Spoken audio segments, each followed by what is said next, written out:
from the land of where the black stars shine, with hearts of Promotion to League One. Walk us through how things transpired in the course of the season for Oxen. Yeah, first of all, I'll say thank you very much. I mean, it was a very long season for us. I mean, me, myself, and Elisha and the whole team.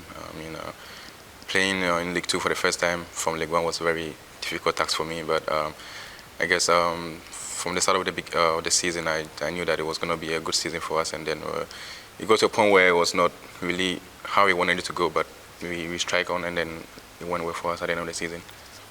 I mean, you spoke about the difficulty playing in League Two. What's the difference playing in the second tier compared to the League One?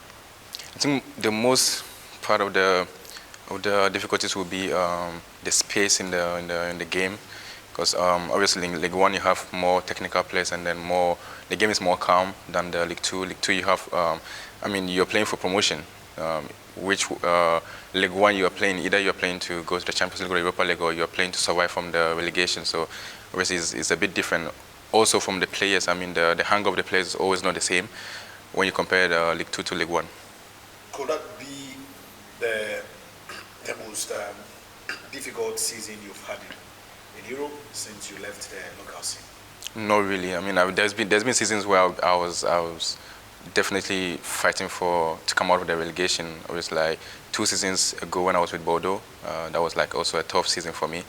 But I would say, I mean, it wasn't really hard. I wouldn't say that was the hardest season that I have had in Europe since now. Okay, so the last time we played in Morocco, you were absent. Yeah.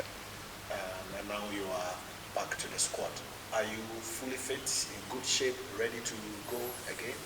Yep. I mean, the last time that Ghana played in Morocco, the friendly games, I was going through my therapy section. I mean, the rehab. So I asked the coach and then the whole team to excuse me a bit, then to stay focused on my rehab and then be fit again once again for Ghana and then the whole nation. So I believe now I'm very fit and then I'm ready to represent the country. We've got 2 important matches coming up. Judging from the first 2 games, we beat Madagascar in Kumasi, went to Comoros and lost by 1 goal to them. I mean, what are you looking ahead to this time? I mean, obviously, I will start this conversation by the fact that we are playing for World Cup, and we all know what World Cup means to us, the players, the country. I mean, Ghana, and so that alone should tell us that we are here to get the points and then to move on and then also qualify the whole nation and the whole team to the World Cup. So obviously, we are here to work hard and then to work out with everybody that is around us, the whole country, the fans, and everyone to secure the 6 points, and then we move on from there. How well do you know this Mali team? They did very well at the AFCON. They've got good players in Europe. They look very compact in the Cup of Nations. Looks like they are on ascendancy.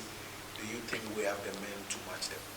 Yeah, I mean, like you said, like a question, how well do I know them? I mean, most of the players that play for Mali are players that I've been playing with, some against them and some in the same team. So I know them very well, and then I know that over the years they've been very consistent with their performance in the AFCON, even though they don't really go far as we want them to go, or they want to go.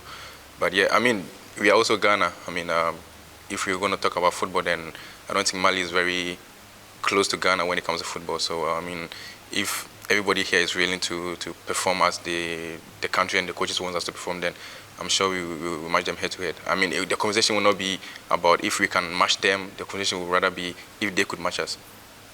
You played at the World Cup in Qatar in 2022. Yeah. I'm sure it was an amazing experience, probably the highlight of your career.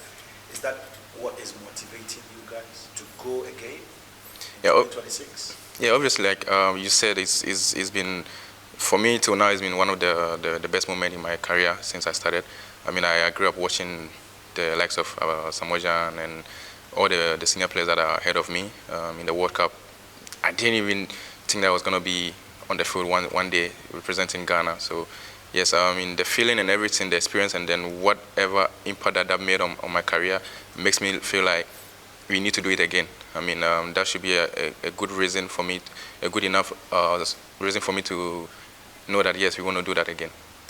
From your first game in 2019 in September up until now, the number of caps you have won for Ghana and the games you have played, what do you think you have learned in the course of your international career, and which areas do you think you need to work on? I think the first one would be my confidence. Obviously, like that was my first game, and I was called as a replacement.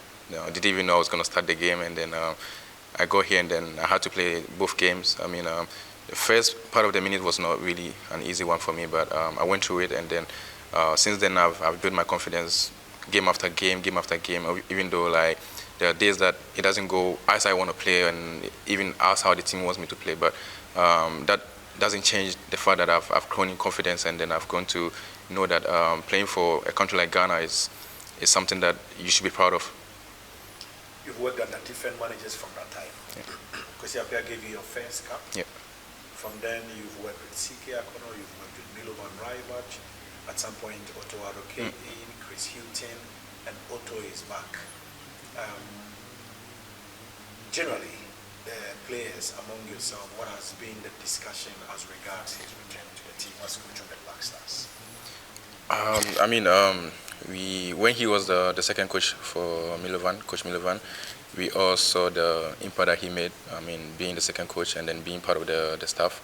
So when he had the chance to go to the World Cup with us, I mean, I think most of the team, I mean, everyone was excited to work with him.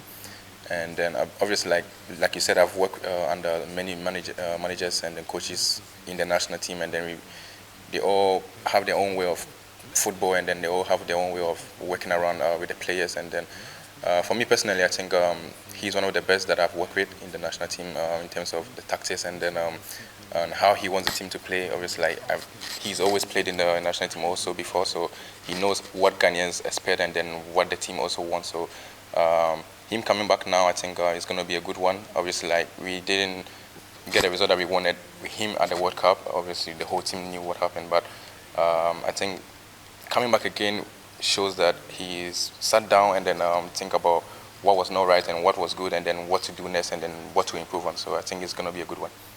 How would you describe our campaign so far? You reported on Friday, training started on Saturday, Sunday through to now, as we build up to the game in Bamako. How are things so far? It's been very positive, very positive. I think the morale in camp and then the atmosphere in the campaign is very good. Obviously, we have few new players in the team, and then I can see that they're all blending in, and you barely see that they're even new amongst us. So that's a good part that we are also working on as a players. We try to make everybody feel like they've been here with us for a long time. So I mean, that's the only way that we can get them to feel at home and then also work with us as a team. So I think, I mean, we've had 2 trainings already, and then from the first 2 trainings, I feel like we are on the right track. The significance of playing in the World Cup weigh on you a lot due to the benefits. You are playing with the biggest stage you never dreamt of playing there. We have Mali and Central African Republic in our next 2 games. Do you think it is workable? It's possible to get the points, all the points? Yes, I mean, like I said before earlier on, playing qualifiers for a country for a tournament like the World Cup is always like a motivation for us, the players, and us, the whole team. So having this chance, having these 2 games to go and then to grab some points or to advance in the qualification of the World Cup means a lot to us. So I mean, this is the chance that we have now. I'm sure that after this couple of games for the qualification, we won't have the chance again to play for the World Cup again. So this is the only chance that we have now. So I think we are very ready to grab the 6 points and then move on from there. What will be your message to Ghanaians, most especially football-loving fans who will be cheering us on, not only in Mali, but specifically in Kumasi? They've always been behind us in all our games in Kumasi, and this time we expect them again to be the number 12.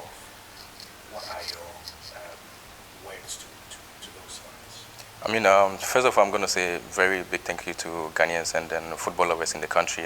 They've always been with us. whether it's going well or it's not going well, we know that they're always with us. And then what I'm going to say to them is, like I said, this is a very good opportunity for us to grab some points and then move to the World Cup. So I'm going to urge everyone who loves football, who loves his relatives who is in the team, and everybody who wants to see Ghana in the World Cup to continue supporting us and give us the love and the support that we need. From the land of where the black stars shine, with hearts of pearl